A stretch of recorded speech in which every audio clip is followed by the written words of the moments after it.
Olá, eu sou Rodrigo Forte, sócio fundador e managing partner da EZEC. Estamos aqui com uma presença ilustre, com o André Dorf, presidente da Comerc, um CEO extremamente admirado. Eu particularmente gosto muito dele.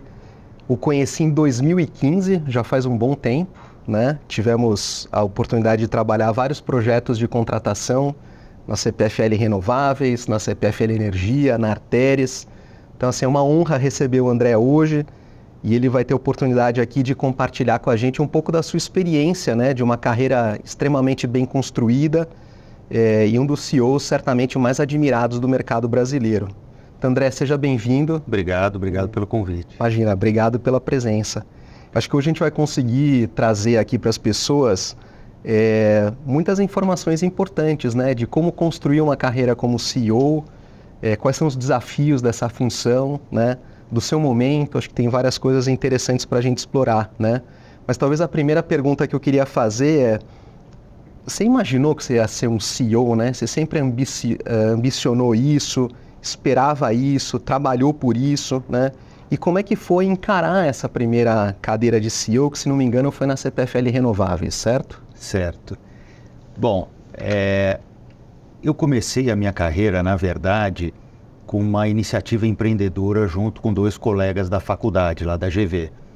E aí nós tivemos uma empresa por 3 anos, acabou não dando certo, e a minha carreira corporativa começou num banco de investimento.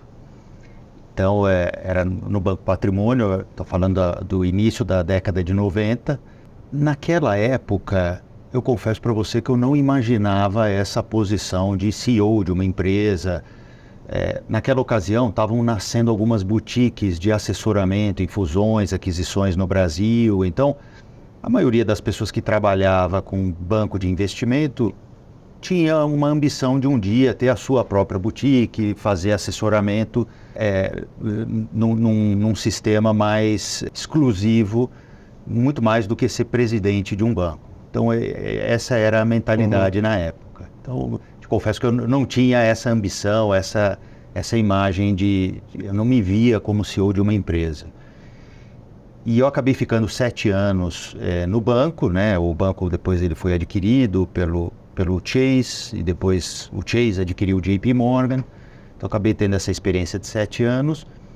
E depois dali é que eu migrei para o mercado corporativo mesmo de empresas, né? Então, eu entrei na Suzano, acabei ficando 10 anos como diretor estatutário da Suzano, onde passei por diversas funções, diversos desafios ali, até que em 2013 fui para a CPFL Renováveis. Então, chegando na sua pergunta, ali foi a minha primeira atividade como CEO de uma empresa, e de uma empresa muito especial na época. Era uma empresa que teve origem com investidores financeiros.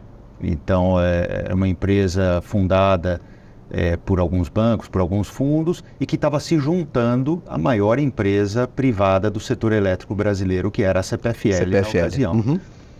Então, era uma empresa que estava em pleno crescimento, várias usinas por construir, uma expansão acelerada, e com a ambição de se tornar a maior empresa de renováveis da América Latina naquela ocasião, coisa que nós atingimos 3 anos depois. Me lembro bem, perfeito.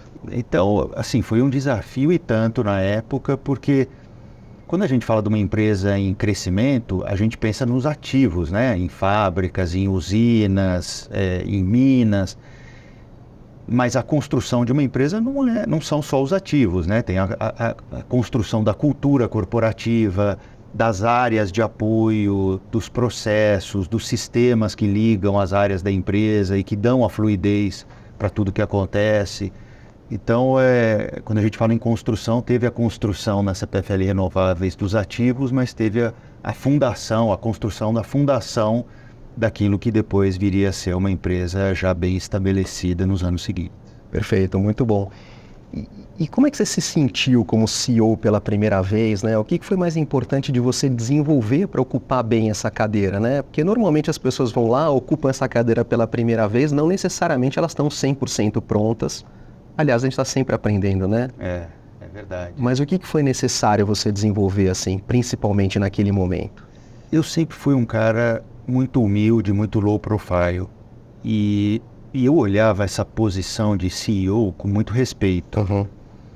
Então, eu te diria que o meu principal desafio foi me livrar, me despir de alguns preconceitos de que o CEO tem que saber tudo.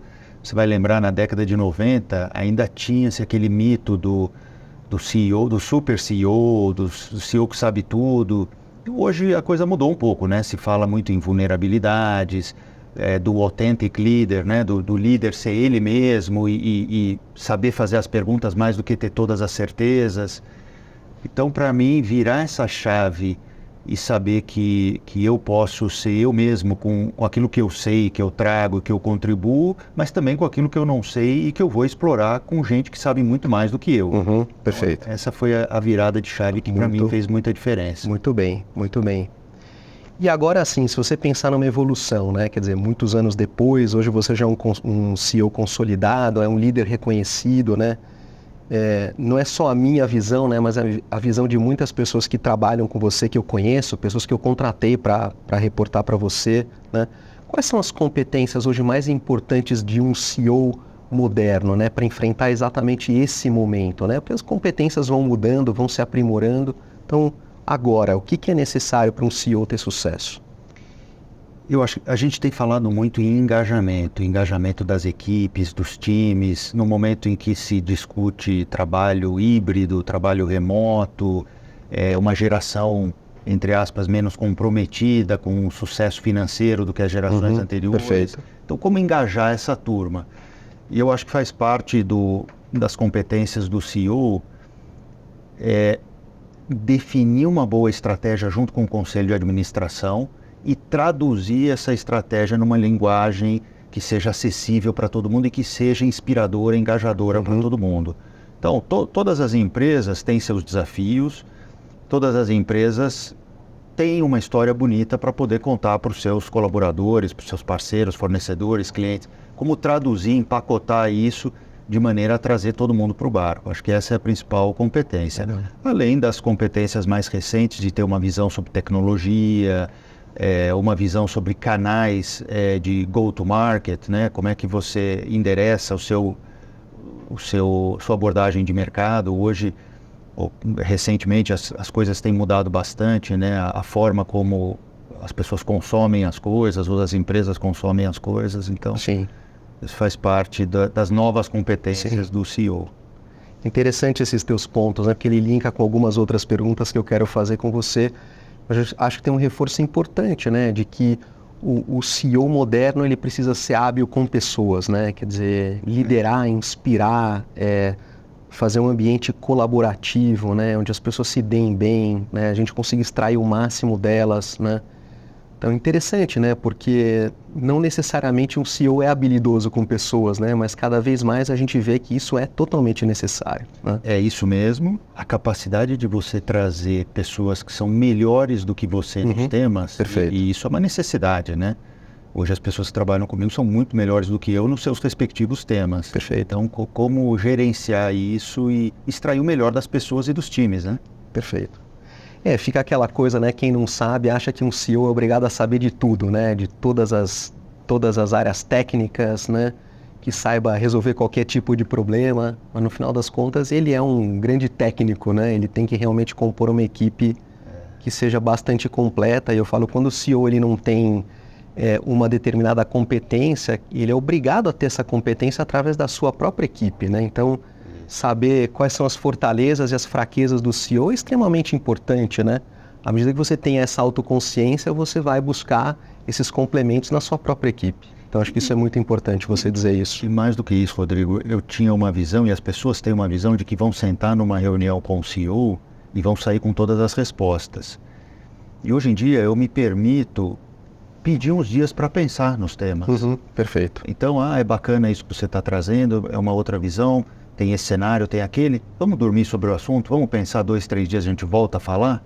Então a gente não se sente na companhia obrigado a decidir tudo naquele momento, na situação quente ali. E sim, a gente se permite ter um tempo para amadurecer os temas. Perfeito, eu gosto muito desse approach, né? Apesar do mundo de negócios de hoje exigir respostas rápidas ou ações rápidas, né?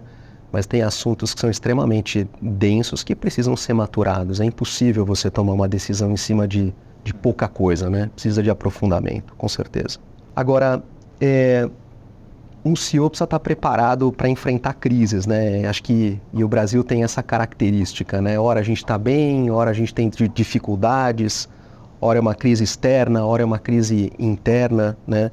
Então acho que também a gente talvez não tenha falado sobre isso, mas a resiliência, né? O enfrentamento aos problemas, a capacidade de resolver problemas é extremamente importante, né? E você passou por vários setores da economia também, então acho que isso é importante também, né? Porque os diferentes setores também têm diferentes desafios, né? Então, como é que é enfrentar a crise para você? Se você quiser trazer para a gente aqui, talvez uma grande crise que você tenha enfrentado e como você a enfrentou, como é que você a superou, seria muito legal para as pessoas saberem. Bom, a gente ficaria até meia-noite aqui para falar de todas as crises, né? Mas, sim, perfeito. Mas algumas que eu me lembro agora, bom, a principal, a gente teve a pandemia, foi uma crise. Eu estava na Artéria, uma empresa de 5 mil funcionários com rodovias pedagiadas em vários estados, né, com pessoal remoto, pessoal de operação, pessoal de segurança. Então ali foi uma crise muito rápida e a gente teve que reagir muito rápido para enfrentar a situação. Tive um cyber attack, então uma crise completamente diferente, né, uma crise de escritório. Lembro uma vez que tive uma crise onde nós tínhamos uma usina hidrelétrica num rio, e rio acima, uma barragem tinha rompido num temporal, numa chuva, tô completamente fora da curva, uma barragem de outra empresa tinha rompido o rio acima, e nós tivemos que acionar a Defesa Civil para esvaziar uma cidade. Uau! Então, aquilo lá foi uma crise intensa, no final não precisou evacuar a cidade, mas foi uma baita crise. Bom, são inúmeras, né? E eu acho que, independente da crise, quer dizer, eu sempre procuro transmitir a serenidade para a empresa, para a gente avaliar bem as ações antes de sair fazendo, né? Nós latinos temos o instinto de sair querendo resolver as coisas ao vivo, mas parar, respirar, pensar, ver as alternativas, trazer especialistas é fundamental para você poder dar um bom encaminhamento às crises. Então, eu sempre procuro organizar, respirar, avaliar, planejar e dali executar. E não sair executando e corrigindo depois. Perfeito, perfeito. No caso de crises, acho que essa é uma medida mais certeira, né? Agora, equilíbrio emocional é super importante também, né? Acho que um CEO desequilibrado, ele desequilibra a equipe também, né? Um CEO equilibrado, acho que consegue manter a equipe mais tranquila para enfrentamento dos problemas, né? Você concorda com isso? 100%. Esse é um tema super importante e atual. Como as coisas estão acontecendo numa velocidade muito grande, algumas empresas querem estar em todas as oportunidades, toda hora. E aí você acaba gerando não só as crises, mas também as oportunidades geram instabilidade na empresa.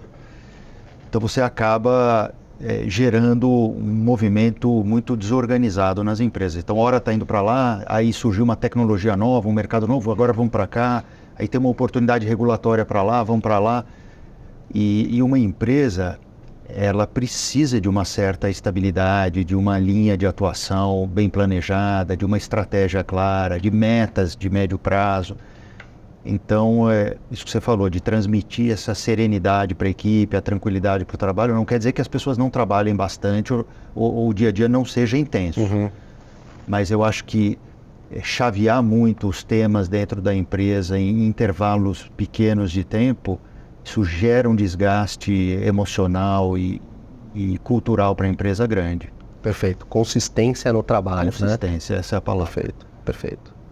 Você acha que é mais fácil consistência nos setores onde nós atuamos, né? Infraestrutura, energia, né? Quer dizer, mercados onde você consegue planejar mais, né? Porque tem mercados que são muito mais ariscos, né? Você pega um varejo, consumo, né? Eu acho que sim, existem mercados que têm maturação mais longa, né? E ciclos mais longos de investimento e de retorno. Mas eu acho que isso vale para todas as empresas, né? Quer dizer, é muito tentador o CEO e o conselho quererem explorar todas as oportunidades a todo momento, mas para quem está lá no andar de baixo, viver essas mudanças, muda a estrutura organizacional, muda reporte, muda a meta, toda hora gera um desgaste, uma certa sensação de insegurança muito grande. Perfeito. Então, óbvio que nenhuma empresa deve ficar estática. As mudanças têm que ser muito bem comunicadas, muito bem discutidas, né? A liderança tem que estar comprada nas mudanças, tem que entender o racional, mas as coisas feitas com serenidade. Acho que esse equilíbrio emocional corporativo é super importante. Legal. A gente tem falado muito em segurança psicológica, né? E equilíbrio emocional como competências muito atuais, porque o mundo está cada dia mais difícil, né? Então, está cada dia mais difícil você gestionar uma empresa diante de tantas adversidades, de tantos problemas, de tantas novidades, né? De tantas coisas que a gente não enxerga. Então, esses são pontos bem importantes mesmo, né? Que as pessoas se sintam seguras naquele ambiente de trabalho para externar também as suas opiniões, né? Conseguir fazer um trabalho consistente, estar seguro com relação à condução das coisas, né? Os valores também, né? Quer dizer, alinhamento com os valores, fazer a coisa certa, né? Então, acho que tudo isso é bem importante para um CEO, sem dúvida. Sabe que a gente tem tido alguns casos na Comerc. A Comerc atua no setor de energia que está super agitado aqui no Brasil. Né? Sem dúvida. Pode falar sobre isso daqui a pouco. Mas a gente tem vivido uma situação onde a gente perde alguns talentos para a concorrência, a pessoa fica 3, 4 meses e pede para voltar. Porque foi para ganhar 10% a mais, mas não encontrou a mesma cultura corporativa, a mesma abertura, a mesma segurança psicológica que tinha antes e aí quer fazer a troca inversa. Então isso tem sido muito bacana para a gente. Remuneração a gente vai aprendendo, né? Quase 24 anos aqui de carreira como recrutador, né? Remuneração tem te dá uma sensação positiva de curtíssimo prazo, né? Depois outros elementos como ambiente de trabalho, projeto, desafio, segurança, né? Qualidade da equipe que você vai trabalhar, são itens muito mais importantes do que remuneração. Eu não estou dizendo que as pessoas não devam ser bem remuneradas, é lógico que sim, né? Mas outros itens vêm na frente depois. Mas esse trade-off da remuneração versus esses outros componentes, ele também está mudando. Talvez para a nossa geração, né, que vivemos lá períodos onde a remuneração era o mais importante, trabalho é trabalho, não se discute. Hoje em dia não, a nova geração está discutindo esse equilíbrio, né, entre remuneração e o que vem atrelado, o que vem junto da remuneração, se compensa ou não. Então, acho que isso também está evoluindo ao longo do tempo. Cada geração com as suas motivações, né, e diferentes propósitos e tudo mais, então isso é bem interessante. Agora, falando um pouco mais também de condução de carreira, de motivação, né? Algo interessante na tua carreira, né? Você chegou a ser CEO de um dos maiores grupos energéticos do Brasil, a CPFL Energia. Depois você fez uma mudança para Artérias, né? Uma investida da Brookfield, uma empresa também bastante grande. De repente você se muda para uma Comerc, que é uma empresa de enorme respeito também, mas mais nichada no setor de comercialização, né? O que te motivou a fazer essa última movimentação, né? Acho que isso é uma curiosidade que todo mundo tem e gostaria de te perguntar. Veja, eu, na verdade, quando conversei com o fundador da Comerc, surgiu a ideia de eu me juntar ao grupo, duas grandes motivações me moveram a isso. A primeira, o nosso setor elétrico, ele está evoluindo e cada vez mais o tema de cliente é importante. É um setor que não estava habituado a lidar com cliente, né? São monopólios naturais das distribuidoras, mas o mercado livre está crescendo cada vez mais, hoje já representa 40% do consumo brasileiro, e isso pressupõe ter clientes. E em poucos anos, provavelmente, teremos a liberdade de todo mundo escolher de quem vai comprar energia. Então, o cliente vai ficar cada vez mais importante, como é hoje o setor de telecomunicações, onde você entra no shopping center e troca a sua linha de telefone 3 vezes em 1 hora, se quiser. Perfeito. Com muita facilidade, inclusive. E a Comerc sempre foi a empresa mais reconhecida no trato com o cliente no Brasil. E eu posso dizer isso porque fui cliente 2 vezes da Comerc, na Suzano e na Artérias. Tá bom. Então, isso me chamou muita atenção, já prevendo o futuro do setor ligado ao tema de cliente. E uma outra motivação que foi o seguinte, a gente na Comerc tinha a maior base de clientes do Mercado Livre de energia como clientes da Comerc. Uhum. Então, nós tínhamos o cliente, tínhamos tecnologia, nós temos um hub de tecnologia aqui na Vila Olímpia, em São Paulo. Temos conhecimento regulatório, o que a gente não tinha dentro do grupo era a geração de energia renovável. E se nós tivéssemos o elétron dentro do grupo, a gente conseguiria formatar contratos, produtos mais bacanas para os nossos clientes. Uhum. Perfeito.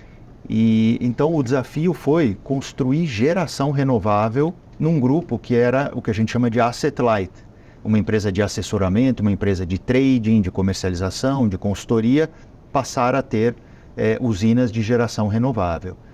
E foi o que fizemos. De 2021 até hoje, a gente passou de 0 usinas na Comerc para 94 usinas e hoje é um dos principais players de geração solar no Brasil, com 2,2 gigawatts de potência instalada. Então, a gente saiu de uma empresa que era puramente asset light e hoje somos uma empresa que 3/4 da nossa geração de caixa vem de geração renovável de energia. Então, muito bacana. Legal, parabéns. Grande projeto e grande evolução, né?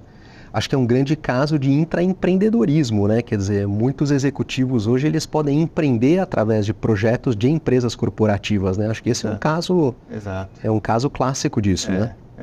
E foi bacana porque a Comerc, quando eu cheguei, era uma partnership, então vários sócios, né? Eu entrei, inclusive, comprando uma pequena participação lá na sociedade. Mas depois conseguimos atrair investidor financeiro e a Vibra, que hoje tem 50% da empresa e já irá adquirir os outros 50% agora no primeiro trimestre do ano que vem. Então, e nesse período nós conseguimos investir cerca de 8 bilhões de reais em usinas de geração renovável. Então, foi muito dinheiro, muita construção, muita implantação de usina em pouco tempo. É impressionante, é um baita case, parabéns. Obrigado. Vamos falar um pouco mais do mercado de energia, né, que vem passando por uma transformação brutal, né? Acho que a questão do cliente, acho que é um tema extremamente importante, né? De fato é um setor que não, em geral, né, ou de uma maneira geral, realmente não tinha essa competência comercial e é um desafio, né, para grupos que não trabalharam de uma maneira mais voltada ao varejo, né? O mercado está varejando, eu falo que esse é o momento do mercado de energia, né? Varejar. Então essa competência de varejar, de colocar o cliente no centro, de vendas, né? De prestação de serviço, de uma maneira mais pulverizada, é uma grande novidade para o setor, como você falou. E que outros desafios e oportunidades que você vê também, né? Que é um mercado totalmente em transformação atualmente. Não, você tem razão. Apesar de ser um setor maduro, né, empresas antigas e tudo mais, exato, ele está passando por uma transformação enorme em todos os lugares do mundo, não é só aqui. Então, está mudando a forma de se gerar energia, a forma de se transmitir, de se consumir, de se vender, de se contratar energia, novas tecnologias estão surgindo. Então, a gente fala aqui no Brasil em energia eólica offshore, no mar, se fala em baterias, a última sensação do setor, em geração distribuída, mais perto do consumo, o próprio consumidor gerando a sua energia. Então tem muita transformação que está acontecendo. Aqui no Brasil, a gente tem ficado na dianteira dessas transformações na parte de geração. A nossa matriz elétrica é uma matriz muito limpa, muito renovável, muito à frente da média dos outros países. O que é muito bom do ponto de vista de emissões de carbono, é muito bom do ponto de vista de custo, porque essas tecnologias estão cada vez mais baratas, mas traz um enorme desafio para operar o sistema. Nós temos um sistema interligado no Brasil, que é operado pelo ONS, que é o Operador Nacional do Sistema. Perfeito. E ele tem um enorme desafio para operar essas energias renováveis que são intermitentes, né? Dependem do sol, dependem do vento, da chuva, da água, e ao mesmo tempo garantir a segurança energética para todos nós. Então esse é um desafio que está posto para o mundo todo. Todos os operadores de sistema no mundo todo estão passando pelo mesmo desafio E não é diferente aqui. Então você imagina no final do dia, né, quando todo mundo está voltando para casa, onde a gente tem o pico do consumo e todas as usinas solares estão deixando de gerar, então a energia gerada cai das solares e algumas eólicas também, e o pico do consumo acontece. Então ele tem uma rampa para acionar térmicas e hidrelétricas muito inclinada, muito rápida. Então é um desafio que todos nós estamos aprendendo a operar, né? O Brasil está aprendendo, assim como os outros países. Então esse é o lado da geração e o lado da operação. No lado do cliente, da contratação, a gente começou a ver de alguns anos para cá uma mudança grande na forma de se contratar energia. Então isso começa normalmente pelas grandes empresas, depois vai chegando nas empresas médias, agora as empresas menores já têm acesso ao mercado livre e futuramente as empresas bem pequenas e as pessoas físicas também terão essa mesma oportunidade. Então o que nós vemos hoje? Contratos sendo desenhados de acordo com o consumo e a necessidade dos grandes consumidores. Então tem consumidor que quer contratar por 2 anos, tem consumidor que quer contratar por 15 anos, tem consumidor que quer ser autoprodutor e investir um dinheiro na própria geração, tem consumidor que quer contrato em dólar porque ele é um exportador e tem suas receitas em dólar. Então, essas flexibilidades contratuais não existiam antes e passaram a ser realidade hoje no mercado. E as próprias geradoras abordando grandes consumidores de maneira direta. Então essa relação gerador-consumidor, comercializadoras-consumidor se intensificou muito nos últimos anos. Então essa é uma outra grande transformação. E a última que eu destacaria aqui é a da geração distribuída. Então a gente conhece a geração distribuída como sendo os painéis solares no telhado, né? Hoje já são mais de 3 milhões de telhados no Brasil. E isso traz grandes benefícios para o sistema, traz alguns benefícios para o próprio consumidor, mas traz um desafio também para a operação do sistema em geral. Então, mas é inegável que é uma mudança que veio para ficar. Então, a geração distribuída e essas novas tecnologias. Então, muita coisa em transformação. Interessante. E para atendimento do médio e pequeno consumidor, né? Quer dizer, aqui a gente precisaria de um atendimento muito tecnológico, muito digital, né? Quer dizer, as empresas também vêm investindo bastante em cima disso, né? Até algumas geradoras e comercializadoras fazendo também parcerias, né? Para você ganhar capilaridade, quer dizer, esse é um movimento também importante, né? Você usou o termo de que o setor está se varejando, né? Mas é isso mesmo. Sem a devida competência para isso. Então, o que nós temos observado? Players novos no setor, então empresas de telecomunicações, empresas de varejo, bancos, tentando entrar no setor elétrico para justamente atender esses clientes que são empresas médias, mas já olhando a abertura completa do mercado para daqui a alguns anos. Nós, no caso da Comerc, temos uma parceria com o Itaú, então fomos lá e tentamos trazer a competência que nós não tínhamos de varejo do Itaú, além do reconhecimento de marca, solidez e tudo mais.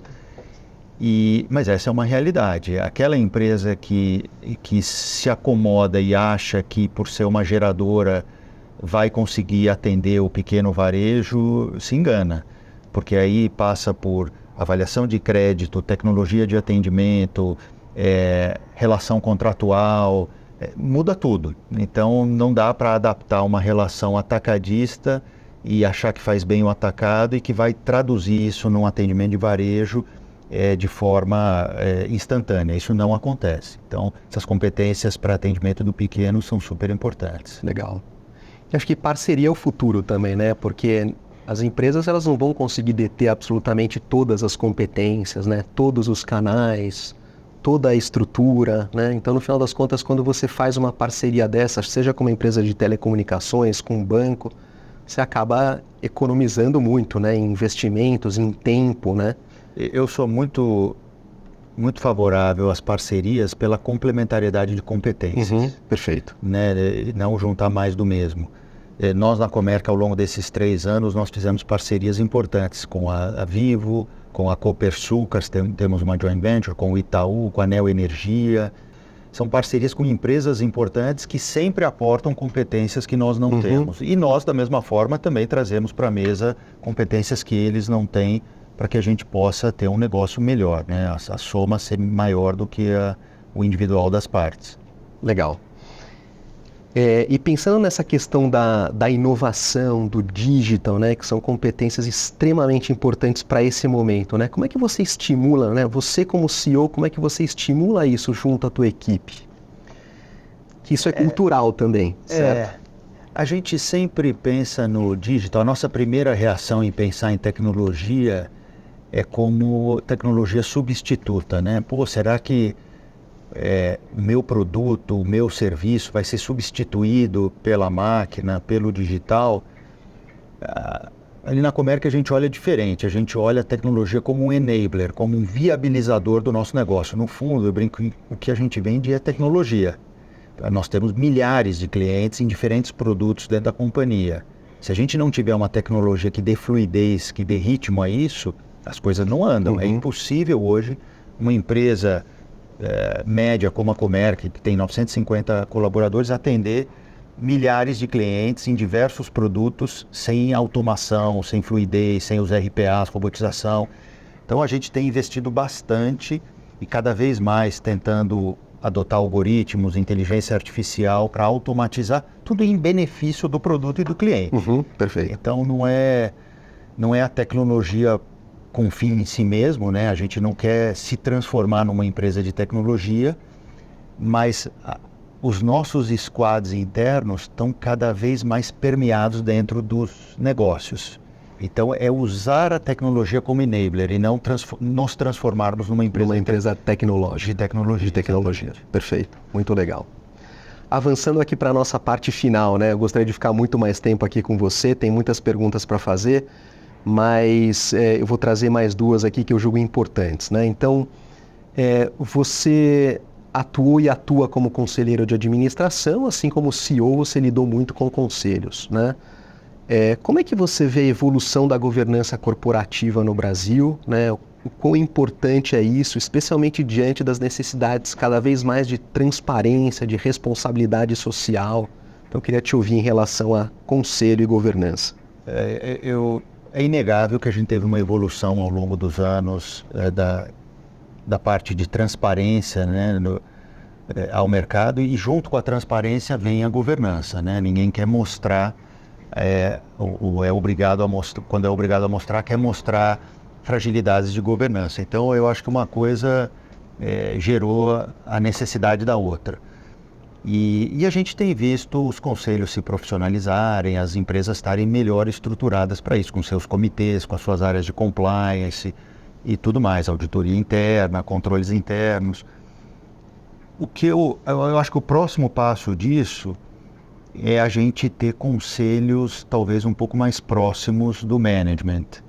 Eu vejo que muito executivo encara a carreira de conselheiro como uma aposentadoria, né? Como um pós-carreira. Eu me aposento, aí eu vou ser conselheiro de 5, 6, 10 empresas.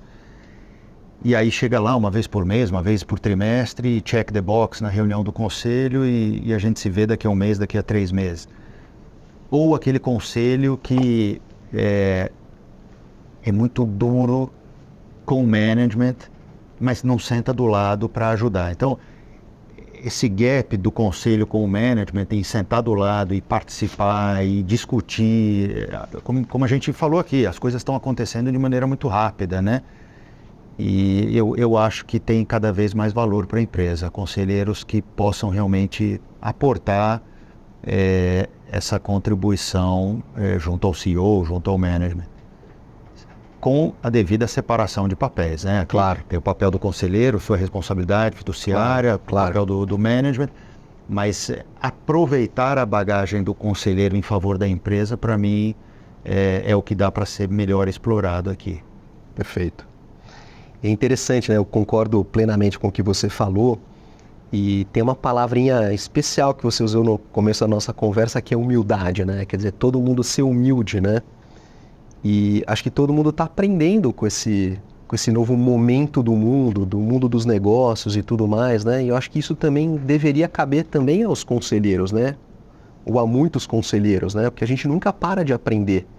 E existem competências hoje demandadas, né, pelo management e pelo conselho que não necessariamente são tão compatíveis até com a nossa geração ou com a geração dos conselheiros que estão atuantes, né? Verdade. Nós estamos falando em digital, inteligência artificial, novos canais. Então, acho que o conselheiro ele tem essa necessidade também de continuar aprendendo, né? E para a gente aprender, a gente tem que ter humildade, né? Não é somente conhecimentos de negócios, conhecimento de finanças, de auditoria, né? Quer dizer, são elementos importantes para a vida de um conselheiro, mas existem muitos outros, né? Então a gente também espera que os conselhos evoluam nesse sentido, caso contrário eles não vão conseguir acompanhar a evolução dos próprios negócios. Eu concordo muito com você. É isso. E a vantagem do conselheiro da empresa é ele trazer experiências de outros lugares, né? O management está 100% focado ali naquele setor específico, mas o conselheiro, teoricamente, deveria estar trazendo outras experiências, outra bagagem, seja em tecnologia, seja em go-to-market, em marketing, e isso é muito rico para a empresa, para qualquer empresa. Exato. Talvez seria necessário que os conselheiros tivessem até menos conselhos para que eles pudessem se dedicar, né? Eu estou dizendo aqueles que têm muitos compromissos, né, que tivessem até menos para que eles conseguissem se dedicar efetivamente a 2, 3 companhias, né? Porque não é fácil ser conselheiro, eu não estou falando só da questão da responsabilidade, que é enorme, né? Mas principalmente o que ele ou ela poderia aportar efetivamente para o novo momento, certo? 100%. Legal. E para a gente fechar esse papo super agradável, né? Sem entrar muito nas questões pessoais, né? Acho que não nos cabe aqui, mas como é que você principalmente equilibra vida profissional e vida pessoal, né? Porque ser CEO é uma baita pressão, exige uma carga de trabalho enorme, né? Muita responsabilidade, mas também nós temos uma parte lá de casa, né? Tem esposa, tem filhos, tem marido, enfim, todos temos desafios pessoais. Então, como é que você faz para equilibrar tudo isso, André? Eu acho que esse não é um desafio do CEO, é de todo mundo, né? Uhum. Hoje não tem negócio grande, pequeno, nacional, internacional, não tem negócio fácil que não tenha estresse, que não tenha intensidade, né? Outro dia me falaram assim, eu vou procurar algum negócio mais tranquilo para fazer. Eu falei, bom, vai procurar bastante, porque hoje em dia... Vai ser difícil achar, né? Negócio tranquilo em nenhuma posição, inclusive. Uhum. Então, acho que esse desafio do equilíbrio é de todos. Eu procuro sempre fazer as escolhas conscientes. Para mim, esse é o mantra, porque Perfeito. é difícil você equilibrar a família da sua esposa, do seu marido, os esportes, a saúde, o trabalho, a religião, os amigos, as viagens. Como é que equilibra tudo isso? Para mim, não dá para fazer tudo e a vida é feita de escolhas. Então, a melhor coisa, na minha opinião, são as escolhas conscientes. É a gente não chegar daqui a 20, 30 anos e falar, eu devia ter feito mais isso, eu devia ter feito mais aquilo. Então, a cada momento eu sento, reavalio. Dessas frentes que eu listei aqui, eu não faço bem todas, e é consciente isso, eu abro mão de algumas coisas que eu gostaria de fazer mais, em detrimento de outras que eu acho mais importante para esse momento. Então, essa questão da intencionalidade, né, de você ser o piloto daquilo que você faz, para mim, tem funcionado bem. Perfeito. Acho que tudo é uma questão de escolha na vida, né? E de saber priorizar, escolhas, né? E renúncias, né? E renúncias também, claro. Você escolhe uma coisa em detrimento de outra, né? Mas perfeito, estou em linha com você. Nesse capítulo das escolhas, o esporte me ajuda bastante. É o momento que eu estou comigo mesmo, que eu, por algumas horas ali, penso em muita coisa, reflito e acabo sempre saindo melhor. Não, e perfeito também. Temos que lembrar que a gente faz muito pelos outros, né? E tem que lembrar que a gente precisa fazer alguma coisa por nós também, né? A gente está sempre dedicado ao trabalho, aos colaboradores, à família, né? Mas o que a gente faz efetivamente para nós? Então, acho que esse é um ponto bem legal. Também sou adepto aos esportes e hobbies. Eu acho que todo mundo tem que ter alguma coisa nesse sentido para se distrair, né? A vida não é só trabalho e também não é só família, né? Acho que tem que ter alguma coisa também para a própria pessoa. Então, muito, muito legal você compartilhar esse ponto conosco. Obrigado, um prazer ter você conosco, né? Espero que vocês gostem aí. Ter aí esse tempo do André não é nada fácil pelos compromissos que ele tem, então assim nós nos sentimos honrados e agradecidos por compartilhar todas essas informações conosco, tá? Obrigado pelo convite, um prazer. Obrigado. Um abraço a todos. Obrigado.